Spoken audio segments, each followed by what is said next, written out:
Blackgate Benzzoe say he walked up, I guess, in the same area as Memo 600, you know, when they was beefing and shit back in the day.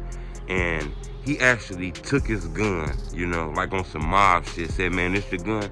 And he took it, and it was like a mobster or some shit. In this interview that Benzzoe talked about, he talked about how he really wanted to punish him, but he didn't do it because he had a promise to E-Day, and E-Day ended up losing his life.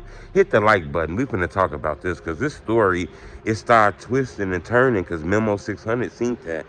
So hit the like button. Gold on this video, 1,000 likes. You know, Benzzoe talk about how, you know, he seen them and took his gun and, you know, shit like that. You know, he didn't do anything to him. You know, he kept his word that E-Day, that he not gonna hurt him and shit like that. Because they had a past beef. That shit was documented all on the internet and shit like that. You know, they had issues. And plus, Benzzoe and Memo was real cool. They even had like a business relationship, shit like that. You know what I'm saying? But he talked about this story. You know, Memo heard that, and Memo actually, I guess, talked to Benzzoe.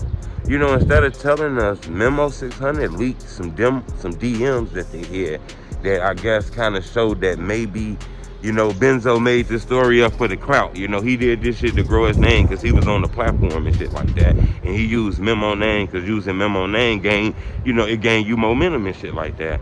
But, you know, Benzzoe still say he took that pistol. You know, he said he took that weapon from him and shit like that. Memo released these DMs. You know, it kind of tell the story of, he asked him, man, why you lying on me and shit like that. You know what I'm saying? And Benzzoe didn't flat out deny, you know, but he didn't flat out agree with it either and shit like that in the DM. So, you know, that's going around the world right now. And it's crazy to show you that, you know, if it is real, then, you know, that's crazy. You know, the internet didn't really know all of that. And if it ain't real, then it shows you how the internet just jump on titles and shit like that. Titles in these videos are very, very strong and shit like that. You can come up with a strong video and a strong title, that shit'll grow. Half of these videos be fake, it's not real. And a lot of people believe, because it got a caption on it, and it's on YouTube, that it's real. And it's a lot of it ain't real, but it is a lot of it is that's real, on some real shit. It's a lot of this shit that's real. You know how back in the day people used to be like, man, them documentaries 100% fake. Man, them documentaries ain't real. No, that's fake. Them documentaries, most of them were real. You know, some of them might have been fake. It was a lot of them made up. It's always fake shit and shit. But a lot of them was real and shit like that, you know. So I don't really know about this story. This was something that was back in the day, but this kind of going around because Benzzoe interview dropped the other day with no jumper. But Memo responded and said he ain't had no pistol took.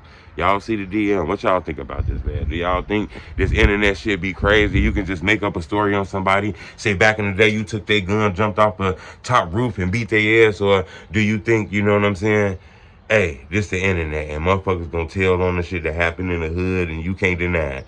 I wanna know what y'all think. Leave a comment. It's the homie 2 Teller Street Reporter. Blah, blah, blah, blah, blah, blah, blah, blah, blah, blah.